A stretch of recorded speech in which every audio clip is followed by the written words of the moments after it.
L'épreuve fait mal, alors nous tentons de la fuir. Mais fuir quelque chose venant d'Allah est impossible. Et si l'épreuve vient d'Allah, c'est qu'elle est forcément sage. Et la sagesse est aimée et respectée de tous. Alors pourquoi pas l'épreuve ?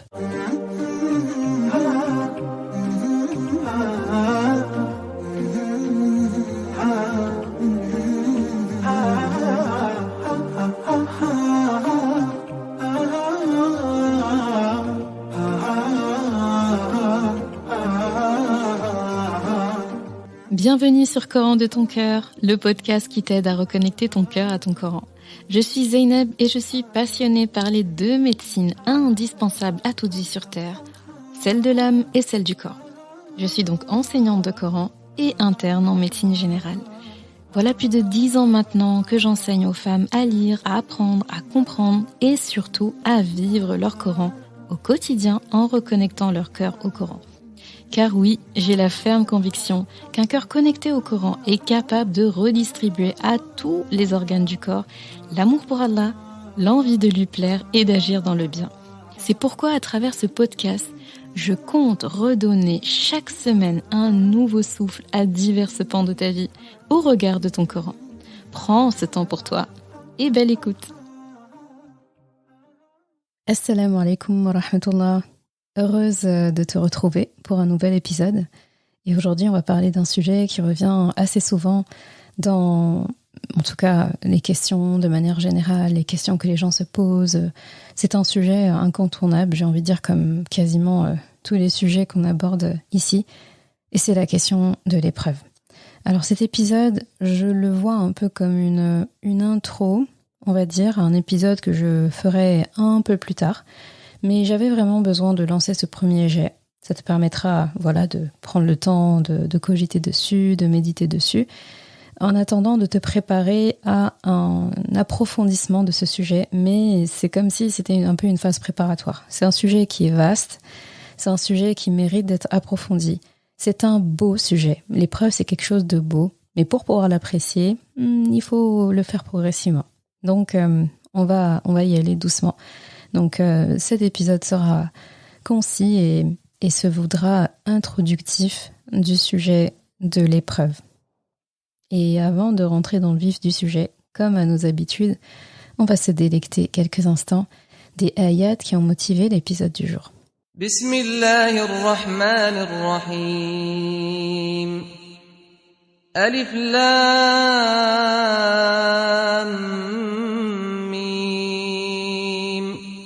أحسب الناس أن يتركوا أن يقولوا آمنا وهم لا يفتنون ولقد فتنا الذين من قبلهم فليعلمن الله الذين صدقوا وليعلمن الكاذبين أم حسب الذين يعملون السيئات أن يسبقونا ساء ما يحكمون من كان يرجو لقاء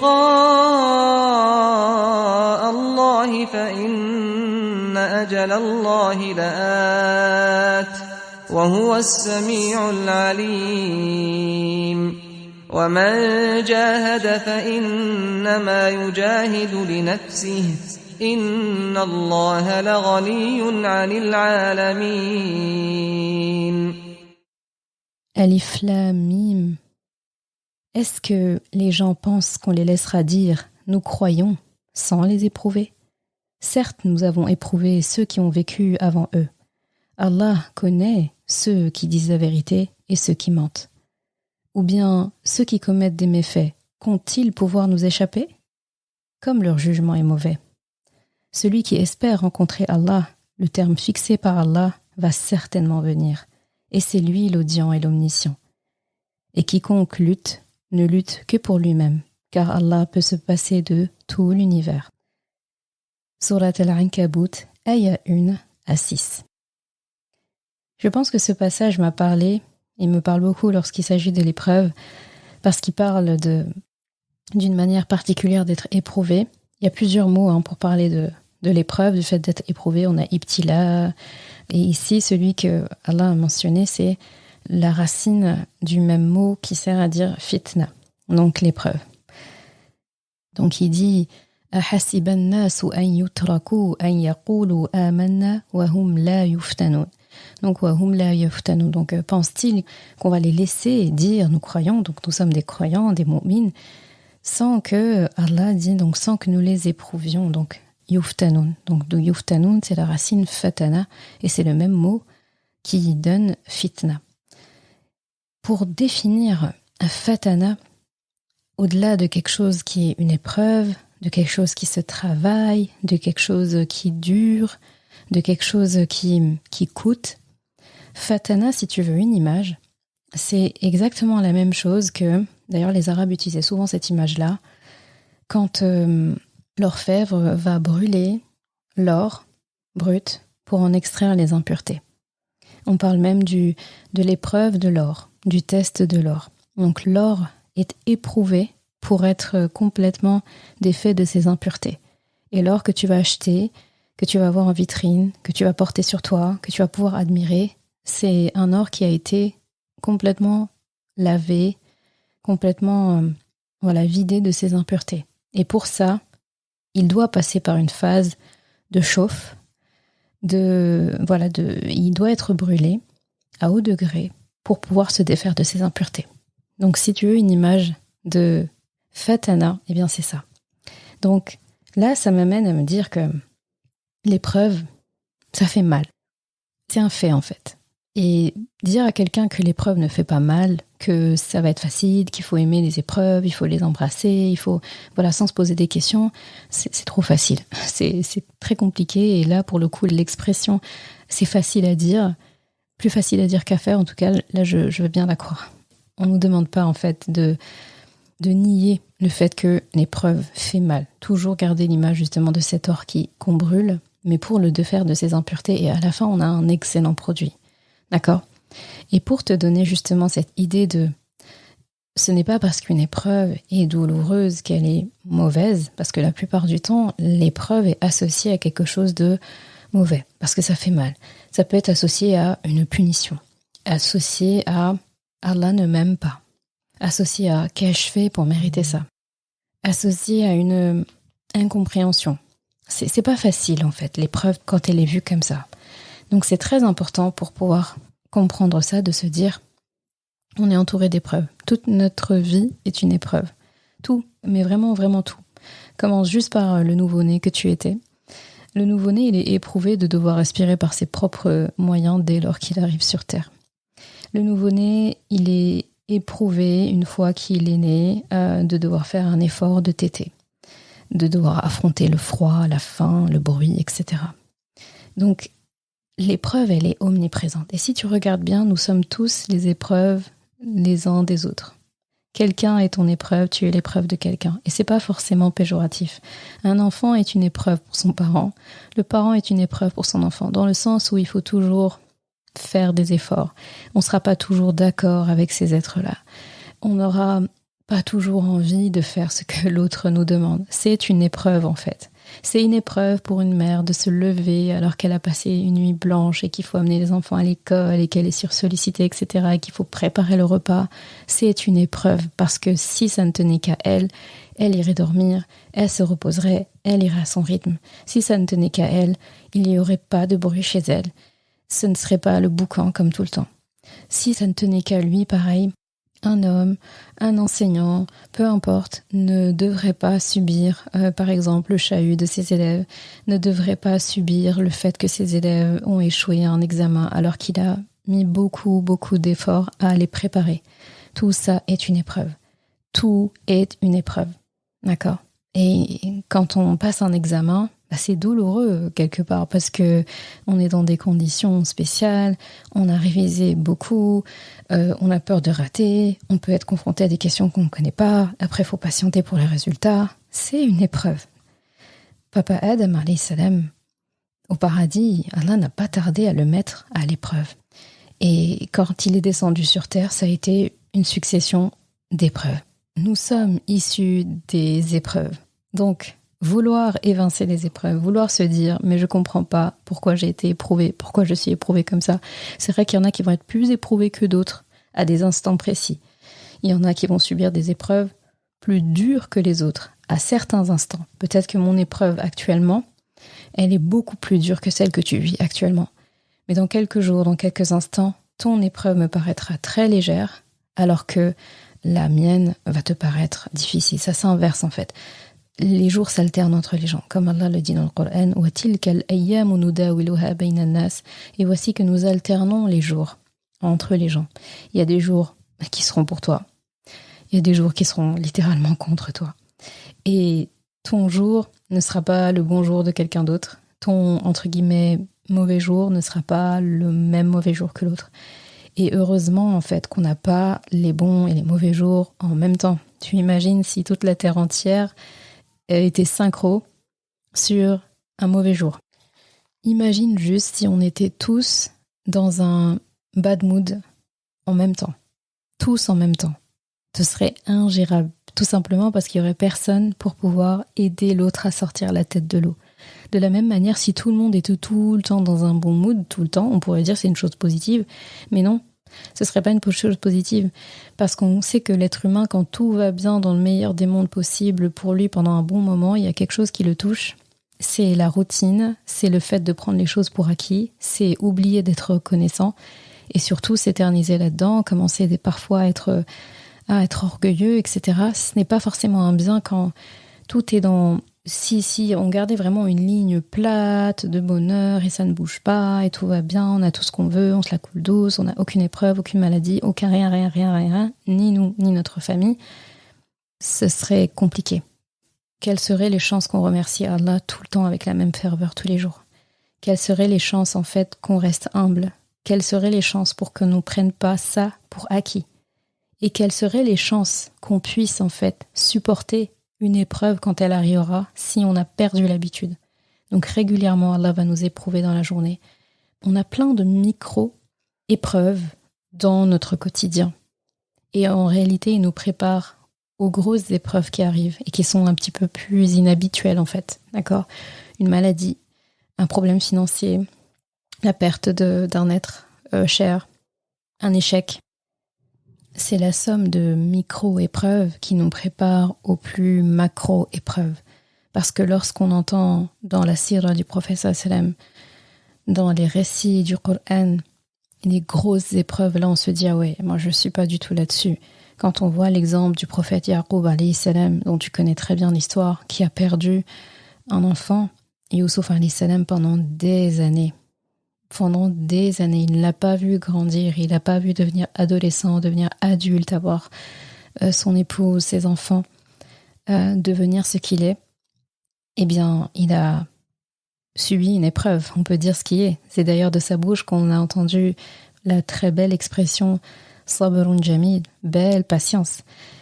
Ibrahim alayhi salam qui a littéralement manqué de l'amour d'un père parce qu'on sait que son papa n'était pas de son côté et l'a persécuté, l'a menacé, était lui-même un tailleur d'idoles en fait. Donc Nuh alayhi salam qui a dû faire le deuil d'une relation maritale avec une épouse qui clairement était toxique et n'était pas croyante, n'était pas pieuse. La même chose pour Assia qui a évolué dans un mariage toxique, qui vivait littéralement dans une prison dorée. Mohammed sallallahu alayhi wa sallam, dont on ne peut énumérer le nombre d'épreuves qu'il a dû vivre en fait, lui il en combinait plusieurs, à commencer par le fait qu'il a été orphelin, il a perdu des enfants, sa tendre et première épouse Khadija radhiyallahu anha qu'il a perdu aussi, la persécution dont il a fait preuve, l'embargo, l'exil, la guerre, la mécréance en fait de gens qu'il côtoyait avant la révélation. Tout ça, ce sont des épreuves en fait. Et Rasulullah est passé par toutes ces épreuves-là, littéralement pour que ça nous serve. Donc là aussi, c'est un sujet important, c'est que parfois, j'ai envie de dire même souvent, si ce n'est pas tout le temps, notre épreuve va servir à plus que nous. On pense que l'épreuve nous est destinée qu'à nous sert qu'à nous, mais ce n'est pas le cas. Dis-toi que mon épreuve, ton épreuve, dis-toi vraiment, mon épreuve va servir à d'autres. Ça va être directement ta famille, tes enfants, Ça va être les gens à qui tu transmets. Sans rentrer dans les détails, par exemple, dans mon cas, peut-être qu'un jour j'aurai le courage de t'expliquer les détails, les coulisses, vraiment la genèse de la création de Coran de mon cœur, parce que j'ai déjà parlé de ça, mais je n'ai pas tout dit, entre guillemets, j'ai pas dit toute la vérité. Mais la vraie vérité, c'est que Coran de mon cœur, la création de Coran de mon cœur, l'enseignante de Coran que je suis aujourd'hui, le podcast que tu as le plaisir d'écouter aujourd'hui, il est issu d'une grosse épreuve de ma vie, sans laquelle, littéralement, je ne serais pas là à parler avec toi. Je n'aurais pas été Oustada Zeynep que je suis, je n'aurais pas enseigné Coran comme je l'enseigne aujourd'hui. Et clairement, voilà, Coran de mon cœur n'existerait peut-être pas. Donc quand je pense à Coran de mon cœur, chaque fois que j'enregistre un épisode de podcast, chaque fois que j'enseigne à des élèves, je me rappelle cette épreuve. Je me dis que Allah a été bon, il a été doux, il a été grand, il a été gentil avec moi à travers cette grosse épreuve. Et crois-moi, cette épreuve-là, si on la prenait, on la mettait au-dessus de la tête de quelqu'un, et il se dirait jamais, je n'en veux pas, c'est pas possible. Mais qui peut supporter ça? Qui peut supporter ça? Mais quand on voit ce qui en a découlé, ça valait le coup. C'est comme si quelqu'un regarde Rasulallah et il lui était annoncé en avance tout ce qu'il allait vivre, en lui disant à la fin, c'est pour l'islam, c'est pour les musulmans, c'est pour que, voilà, aujourd'hui, les musulmans que nous sommes, ce serait quand même dommage de sacrifier tout ça parce qu'on ne veut pas vivre une épreuve. Donc, Rasulallah, chaque coup qu'il a reçu dans les batailles, chaque guerre, chaque pierre qu'il a reçue dans la torture, quand les gens le chassaient, comme à Taïf, chaque insulte qu'il a reçue, on lui jetait quand même des poubelles devant chez lui, plein de choses comme ça. Si tout ça, en fait, il n'avait pas subi ou il l'avait vu vraiment comme une injustice, eh bien nous ne serions pas là, tout simplement. Il nous sacrifierait en sacrifiant son épreuve. Mais Rasulallah a embrassé ses épreuves. Et c'est par ce biais-là qu'il peut nous prendre dans les bras, qu'il peut nous enlacer nous aussi. Et d'ailleurs, parmi ces paroles, là où il parlait de nous à ses compagnons en disant « Mes frères me manquent, ceux qui viendront après moi ». Et qui vont me suivre, qui vont croire en moi alors qu'ils ne m'ont jamais vu. Mais comment ne pas croire en un homme qui a subi tout ça pour nous? On le croit sur parole et on a envie de l'imiter. Et aucune épreuve que tu pourras vivre n'égalera celle de Rasulullah, celle de ses prophètes, celle de ses épouses de prophètes, celle de ses femmes, mères de prophètes. Donc, j'ai presque envie de dire, c'est beaucoup plus facile pour nous d'embrasser les épreuves. L'épreuve nous rappelle aussi le test, tout simplement, l'histoire, comme on a vu dans l'épisode précédent et dans d'autres épisodes de Papa Adam et de Iblis. Clairement, en fait, quand on sait vivre une épreuve, quand on sait l'apprécier, quand on sait l'accueillir, on s'inscrit dans l'héritage de Papa Adam alayhi salam qui l'a accueilli à bras ouverts. Et lorsqu'on refuse l'épreuve, même si on ne peut pas vraiment la refuser, l'épreuve est là et on n'a pas le choix, finalement on la subit. Donc lorsqu'on subit l'épreuve, lorsqu'on est en échec par rapport à la réception de l'épreuve, les leçons qu'on doit en tirer, la manière dont on doit le vivre et l'accueillir, la manière dont on doit se référer à Allah pendant cette période, eh bien c'est une imitation directe d'Iblis. Et c'est très dommage. Clairement, l'espoir versus désespoir. Et ce serait bien qu'un combat où il y a espoir et désespoir, ce soit un chaos technique en faveur de l'espoir. L'espoir doit triompher. C'est très important. Et nous sommes plus nombreux qu'Iblis. Donc pourquoi est-ce qu'on échouerait là-dessus? L'épreuve peut être aussi associée à la difficulté. Si ça fait mal, c'est aussi une difficulté. Et que dit Allah subhanahu wa ta'ala lorsqu'il parle d'une difficulté ou d'une facilité? Tu connais sûrement cette ayah, enfin plutôt ces deux ayahs, où Allah subhanahu wa ta'ala dit « Fa'inna ma'al usri yusra » Certes, avec la difficulté, une facilité. Certes, avec la difficulté, une facilité. Donc la difficulté, elle est nommée, elle est précisée. Allah subhanahu wa ta'ala nous précise ici, la difficulté, je la connais, c'est moi qui te l'ai donnée. Je te l'ai calibrée sur mesure pour toi, pour personne d'autre. Elle ne s'irait pas à quelqu'un d'autre. Elle t'est destinée. Là, pour le coup, il y a le qadar qui vient. Elle t'est destinée. D'accord? Maintenant, on va voir comment tu vas la vivre. Et une facilité est décrit par Allah subhanahu wa ta'ala comme indéfini, comme pour dire que la facilité viendra. Elle viendra d'une manière ou d'une autre. Elle s'adaptera. Elle n'est pas définie. Elle va s'adapter à l'épreuve que tu auras. Elle va s'adapter à la personne que tu seras à ce moment-là. Elle va s'adapter au mood et au temps où tu vas te trouver dans ta vie. Donc il parle d'une facilité, avec la difficulté que moi, Allah, je connais, parce que je te l'ai donnée comme ça. Eh bien, je t'enverrai une facilité. Et j'aime beaucoup cette métaphore, pour celles qui me suivent sur Telegram ou d'autres canaux, vous l'avez déjà entendu, et normalement vous êtes habitués à mes métaphores, des fois un petit peu perchées, on va dire, mais j'aime bien. Et moi, j'aime bien associer la facilité et la difficulté qu'Allah envoie avec une épreuve, comme un colis qu'on reçoit. Un colis où il y a 2 produits. Et la plupart du temps, les gens qui n'acceptent pas l'épreuve ou bien qui voient finalement que la difficulté et qui vivent très mal l'épreuve parce qu'ils n'ont pas su voir la facilité avec, parce qu'ils n'en avaient pas conscience ou parce qu'ils refusaient l'idée qu'il y a une facilité avec, eh bien ces gens ils vont ouvrir le colis, ils vont trouver un produit, ils vont l'utiliser et le produit ne va pas marcher ou ça va piquer, ça va faire mal. On peut imaginer par exemple si tu achètes je sais pas moi, tu as acheté un colis et dedans tu prends le premier produit et tu n'as vu que celui-là. Et ce produit-là, c'est un shampoing. Un shampoing, ça lave très bien, mais ça peut laisser les cheveux très secs, d'accord ? Et les laisser très emmêlés. Donc, tu prends ce produit, tu l'utilises, tu te dis, mais j'ai même pas l'impression qu'il est adapté à mon type capillaire. Il me laisse la chevelure très sèche, très rêche, voilà. Et tu n'arrives même pas à apprécier à quel point le cuir chevelu est propre, à quel point la chevelure est propre, parce que à cause des effets, en fait. Et là, littéralement, tu te débarrasses de ce shampoing ou bien tu l'abandonnes sur une étagère. Comme tu l'as acheté, t'as pas trop envie de le gaspiller non plus, mais tu n'as pas envie d'y revenir et il est là.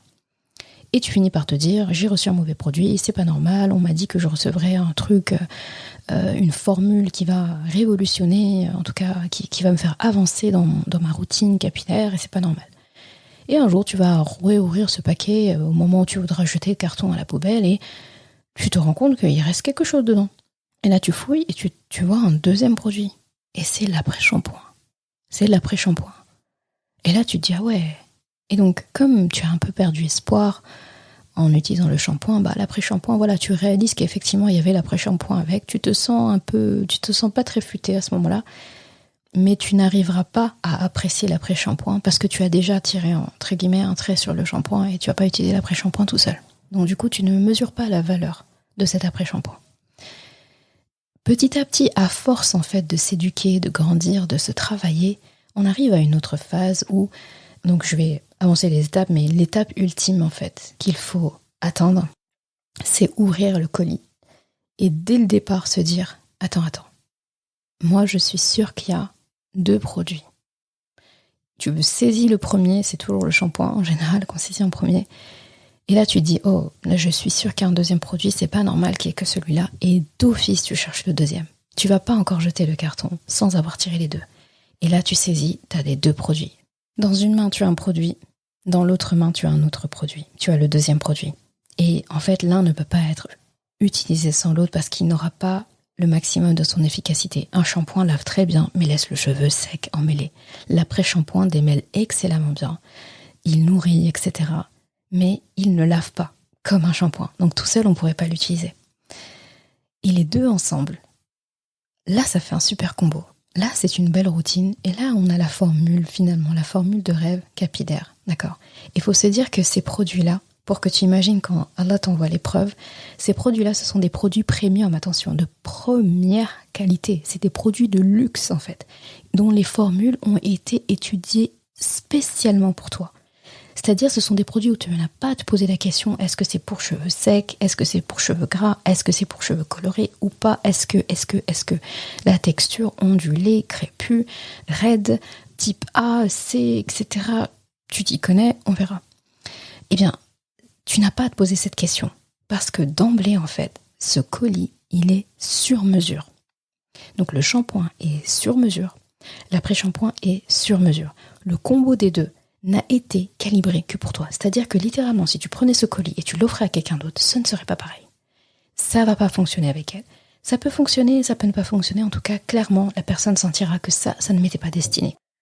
Voilà un colis qui a été calibré sur mesure pour toi.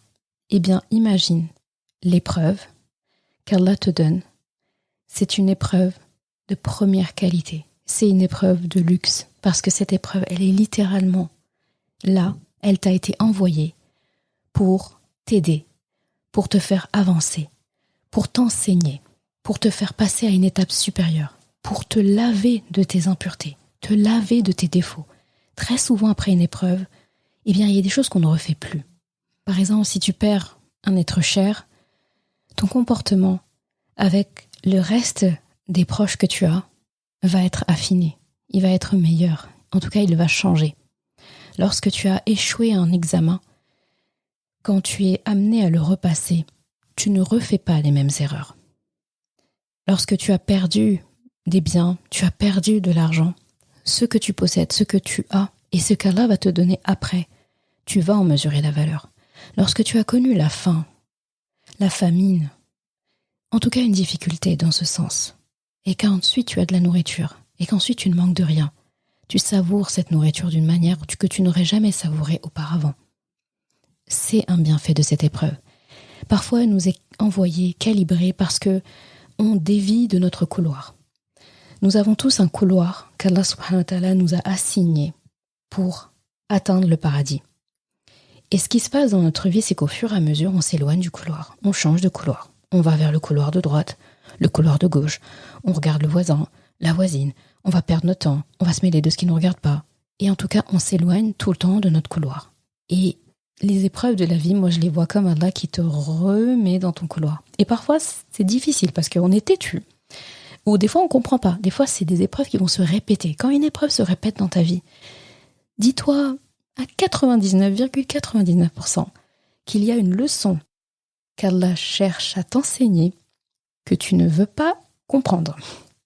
Et si ça se répète, et en plus que la fois d'après, elle est plus forte, plus douloureuse, plus éprouvante, une épreuve éprouvante, eh bien, c'est qu'il y a une leçon à prendre. Et moi, ça m'est arrivé dans ma vie. Ça m'est arrivé dans certains domaines où l'épreuve se répète, chaque année se répète. Je me dis, mais...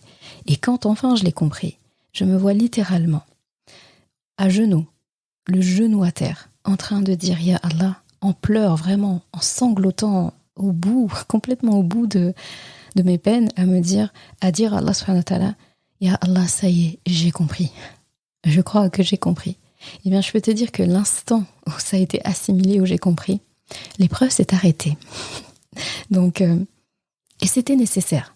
Et ce que j'ai appris dans cette épreuve, cette leçon-là, si je ne l'avais pas appris, ça aurait été délétère pour le reste de ma vie. Ça aurait été dangereux. Donc, on est des êtres humains, on ne sait pas ce qui est bien pour nous. Allah sait, il nous a créés. Nous-mêmes, nous pensons savoir ce qu'on a besoin, qui nous sommes, etc. Nous ne le savons en tout cas pas, comme Allah le sait, ça c'est certain. Donc lorsqu'il nous envoie quelque chose dans notre direction, faisons comme les compagnons du prophète sallallahu alayhi wa sallam. Lorsqu'il voyait une épreuve arriver, il l'accueillait à bras ouverts, littéralement avec couteau fourchette, comme pour dire on t'attendait. Et quand il passait 3 jours, quelques instants, sans épreuve, il s'inquiétait. Il se demandait si Allah les avait oubliés. Il se demandait si Allah les aimait encore. Ils étaient inquiets. Nous, lorsqu'on n'a pas de nuages qui se présagent, pas de problème, pas d'épreuve, on dit « Alhamdoulilah, tout va bien, il n'y a aucun problème ». Nous, c'est là en fait qu'on se sent bien. Et quand l'épreuve arrive, là tout de suite, mais qu'est-ce qui s'est passé, mais qu'est-ce que j'ai fait, etc. Pourquoi, où était Allah quand cette épreuve m'est arrivée? La question fatale. Et bien en fait, Allah, il n'a jamais été aussi proche de toi que pendant l'épreuve. Parce que justement, il te l'a envoyé, il te l'a calibré pour, et il t'observe en fait. Et il te lance pas l'épreuve, il te laisse tranquille. Il te donne l'épreuve, mais il te donne tous les outils, tous les accessoires nécessaires pour bien la vivre cette épreuve et pour qu'elle te serve. C'est littéralement comme un enseignant qui te donne un examen et qui te fournit la copie pour écrire dans l'examen, le stylo pour écrire sur l'examen. Il t'a enseigné les leçons avant pour que tu puisses réussir l'examen. Et il faut imaginer cette scène-là. Allah n'est jamais aussi proche de quelqu'un que pendant l'épreuve. Si tu réussis à comprendre ça, tu auras réussi à comprendre 99% de l'épreuve, littéralement. Et moi, les épreuves, là, si mes amis passent par là, ils vont reconnaître mon expression, je les vois comme, je les décris, c'est un terme plus, on va dire, street, je les décris comme des balayettes. Je dis c'est des balayettes divines qu'on reçoit. C'est Allah qui nous met des petites balayettes, très gentilles. Et des fois, on ne comprend pas. Deuxième balayette, on ne comprend pas. Encore une balayette. Et quand on comprend, là, on se dit, allez, ça y est, je vais arrêter de l'éprouver. Ça y est, j'arrête les balayettes. Mais littéralement, c'est ça. En tout cas, moi, il y a des épreuves que j'ai reçues dans ma vie. Vraiment, je me disais vraiment, ah, et Allah, celle-là, elle faisait mal. Celle-là, elle faisait quand même un peu mal. Mais c'était nécessaire. Et après coup, quand on les revoit, on se dit, ah, elle était belle cette épreuve quand même. Elle m'a donné ça, ça, ça. Elle faisait mal sur l'instant présent. Mais ce qu'il en a découlé, si c'était à refaire, je revivrais cette épreuve. J'irais moi-même la chercher auprès d'Allah. J'irais moi-même, en fait, solliciter Allah de me l'envoyer. D'accord ? Bon, même si ça, c'est pas à faire. C'est pas une sunna. C'est délétère de faire ça. Il ne faut pas souhaiter d'être éprouvé. Il ne faut pas souhaiter le mal. Il ne faut pas souhaiter la difficulté. De toute façon, il faut faire confiance à Allah. Je pense qu'il sait exactement quoi nous envoyer et quand nous l'envoyer. Donc, littéralement, l'épreuve, ce test-là, c'est uniquement pour te recalibrer dans ta vie. Lorsque tu risques de t'éloigner du couloir qui te mène au paradis, Allah ne veut pas prendre le risque que tu ne fasses pas partie de la liste d'appel du paradis. Il veut tellement pas se risquer à ça qu'il va te faire trébucher la balayette, littéralement, pour que tu te relèves et que tu te rappelles que c'était pas cette route-là sur laquelle tu devais être. Et là, tu reprends ton couloir. Et lorsque tu te relèves de cette balayette et que tu continues à diverger, à aller dans l'autre sens, il y aura d'autres balayettes. Jusqu'à ce que tu comprennes et que tu te dises, mince, cette route-là, elle a l'air impraticable. Chaque fois que j'essaie d'avancer, je tombe. Eh ben, je vais retourner sur mes pas, vers la route que je connais, celle qui me semble familière. Et là, bizarrement, ça se passe bien. Mais comme il y a les aléas de la vie, comme il y a les fréquentations, comme il y a la société, comme il y a surtout Shaitan et ses sbires, eh bien, on ne mènera pas une route toute droite, sans embûches, sans trébucher, sans vaciller un petit peu. Non, ça c'est pas possible. L'être humain va être éprouvé parce que l'être humain lui-même est une épreuve. Déjà, lui, il est tout. À lui tout seul, il est une épreuve pour lui-même. Parce que on ne peut pas gérer quelle émotion va arriver à quel moment. On ne peut pas gérer nos états d'âme. On ne peut pas décider qu'on va avoir ci, ça, qu'on va se sentir comme ci, comme ça. Donc déjà, nous-mêmes, envers nous-mêmes, on peut être instable. Alors, forcément, en fait, qu'on va bouger, on va dévier, on ne va pas rester dans notre couloir. Mais Allah subhanahu wa ta'ala, comme j'imagine toujours, le CG, donc l'électrocardiogramme, l'activité cardiaque du cœur, elle oscille en fait. Et tant que ça oscille, il y a de la vie. Et le jour où c'est plat, c'est que la personne est morte. D'accord ? Donc, il y aura des hauts, il y aura des bas. L'essentiel, c'est de respecter la ligne isoélectrique, de ne pas être trop souvent en bas. D'accord ? Et lorsque tu es au-dessus, tu es bien, tu dois carburer dans les actes qu'Allah aime pour pouvoir compenser les pertes de quand tu es un peu plus down. Et je conclurai en disant que si on a du mal parfois à vivre l'épreuve, on a du mal à l'aimer, littéralement l'épreuve. Parce que le plus on va aimer l'épreuve en fait, le mieux on va avancer. Et aimer l'épreuve, c'est plus facile qu'on ne le pense. C'est aimer celui qui nous l'a envoyé. Et aimer celui qui nous a envoyé l'épreuve, c'est lui faire confiance. Et lorsqu'on fait confiance à Allah, on accepte tout. Lorsqu'on lui fait confiance et qu'on l'aime, on le suit, on lui obéit. On n'a pas de mal avec ça. Et s'il juge, et comme on a confiance totale en Allah, et qu'on voit cette chose arriver, même si de prime abord, comme la ayah qu'il dit, et peut-être que vous allez avoir de l'aversion pour quelque chose, alors que c'est un bien pour vous. Tu as une confiance tellement totale en Allah que tu te dis, là ça me semble compliqué quand je le vois le truc. Ça semble le aussi, comment je le vois, avec mon regard d'être humain, faible et pas parfait. Comme j'ai une confiance totale en Allah, j'arriverai à la voir belle, cette épreuve qui m'arrive en pleine figure. je vais l'apprivoiser, je vais l'accueillir, je vais l'installer, je vais la mettre bien, je vais la vivre pleinement. Et lorsque ce sera terminé, je serai une meilleure personne. C'est exactement ça. Et si on a du mal avec le fait d'aimer l'épreuve, le fait d'avoir confiance en Allah qui nous a envoyé l'épreuve, c'est énormément lié à notre train de vie, au monde dans lequel on vit, plus encore dans notre ère que dans les ères précédentes. Aujourd'hui, on est habitué à la rapidité d'information, la rapidité de tout. Aujourd'hui, on a Amazon Prime, on commande et on reçoit la commande le soir même, le lendemain. Quand une commande met du temps à arriver, 2 jours de plus, 1 jour de plus, on n'est pas bien. On va faire des réclamations. On avait prévu que ça arrive à telle date parce qu'on en avait besoin pour tel événement, etc. Et on est prêt à appeler, à aller au relais, à aller faire ça, à appeler je ne sais où, à aller à l'entrepôt de base pour aller chercher ce colis. Alors que, il fut un temps, ce service n'existait même pas. Quand il existait, les délais étaient longs. Aujourd'hui, tout est instantané. On parle à quelqu'un, on exige une réponse rapide. On envoie un message à quelqu'un, s'il ne nous a pas répondu dans les 12 heures, je dis même pas 24 heures, dans les 12 heures, on le relance, on envoie des points d'interrogation. Ça, je l'ai déjà vécu, ce n'est pas du tout agréable. Et c'est exactement ce comportement que nous avons avec Allah parfois. On lui demande quelque chose, on fait une invocation, et on attend, et on ne comprend pas, et là on se dit à quoi bon, j'ai demandé, et on m'a pas répondu. Mais qui sommes-nous ? Et là, j'ai envie de dire vraiment, là pour le coup, je nous mets une balayette à moi, à toi, à nous tous. Nous ne sommes pas les clients d'Allah. Nous ne sommes pas les clients d'Allah. Je répète, nous ne sommes pas les clients d'Allah. C'est-à-dire qu'il ne nous doit rien.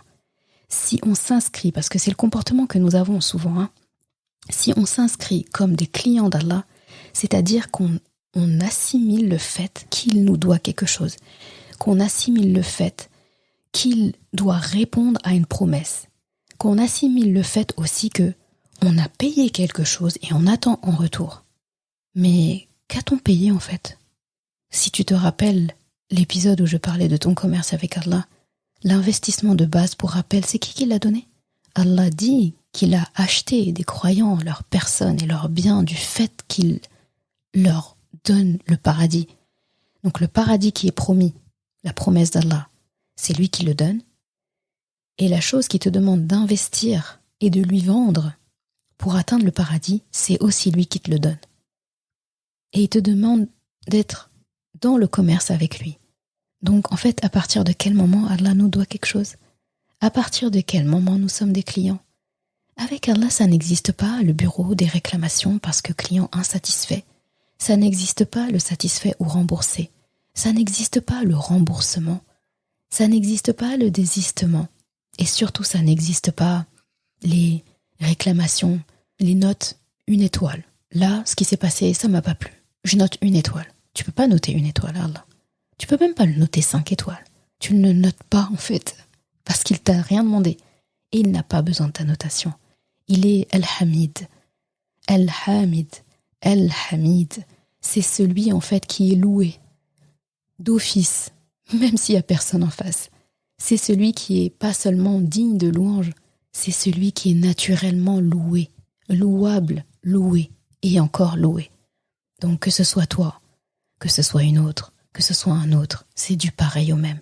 Nous ne sommes pas les clients d'Allah. Nous sommes ses serviteurs, ses esclaves. Et c'est le plus haut statut auquel on peut prétendre auprès d'Allah. C'est le plus beau. Et quand il décrit son prophète sallallahu alayhi wa sallam plusieurs fois dans le Coran, il le décrit avec ce qualificatif-là, alors que c'est le meilleur des hommes. Donc, aimons nos épreuves. Apprenons à les observer quand elles sont en train d'arriver. Parce qu'une épreuve, elle arrive rarement sans s'être annoncée. Des fois, ça peut paraître brutal, mais il y a eu des prémices, et c'est dans notre agissement. Dans nos agissements, nous avons le trailer, nous avons le synopsis en fait, de l'épreuve qui va arriver. Donc, questionnons notre comportement tous les jours. Questionnons nos intentions. Questionnons nos relations avec les gens. Et nous aurons nos réponses. Quand l'épreuve est là, quelle est ma posture ? Quel est mon comportement ? Si une épreuve ne me rapproche pas d'Allah, il y a clairement un problème. Si une épreuve m'éloigne d'Allah, il y a un sérieux problème. Une épreuve, si je la vois comme quelque chose qui va me permettre d'atteindre un nouveau niveau. Quand j'étais petite et que je parlais des épreuves à mon petit frère, il disait « Ah, c'est comme si il était fan de Dragon Ball Z. » Et il disait « Ah, c'est comme quand on passe une épreuve, elle arrive, après on devient Super Saiyan, c'est ça ?» Je dis « Oui, c'est un peu ça. » Il disait « Voilà. » Donc cette image m'est revenue tout de suite. Donc en fait, une épreuve, lorsqu'elle est passée, je suis passée à un niveau supérieur, un level supérieur, et ainsi de suite, et ainsi de suite. Mais encore faut-il que je la vois comme telle. Je peux vivre mon épreuve pleinement, la croquer à pleines dents, apprécier Allah pour ça, le remercier, lui demander de nous aider dans cette épreuve. C'est lui qui nous l'a envoyé. On peut lui demander des antisèches, c'est autorisé. J'ai le choix entre ça, cette posture-là, et entre subir l'épreuve, me plaindre, m'apitoyer sur mon sort, me délaisser dans un état de désespoir, me complaire dans cette difficulté, penser que je suis la seule personne qui vit cette épreuve, ne pas remercier Allah, ne pas lui demander pardon, ne pas se remettre en question. Rappelons-nous que celui qui est spécialiste dans ça, c'est Iblis. Parce que quand je ne me remets pas en question, j'ouvre la porte à me justifier. Et lorsque je me justifie, je suis orgueilleux. Lorsque je suis orgueilleux, je ne peux pas comprendre. Et je finis par mettre la faute sur les autres, alors qu'à la base, c'était moi. On peut créer littéralement notre destinée à travers notre comportement durant les épreuves. Donc soyons ceux qui aimons nos épreuves et pas ceux qui les subissons parce que nous les aimions et que nous patientons dedans ou que nous les subissions et que nous plaignons de ça, à la fin l'épreuve, elle sera là parce qu'Allah l'aura décidé. Donc autant avoir le bon état d'esprit. Qu'Allah nous compte parmi ceux dont les épreuves sont bénéfiques. Qu'Allah nous compte parmi ceux qui, lorsqu'ils voient la difficulté arriver, recherchent simultanément la facilité. Qu'Allah fasse que nous soyons de ceux qui croquent l'épreuve à pleines dents, qui remercient Allah, qui lui demandent pardon, qui ne se remettent pas dans la difficulté dans laquelle ils étaient avant l'épreuve.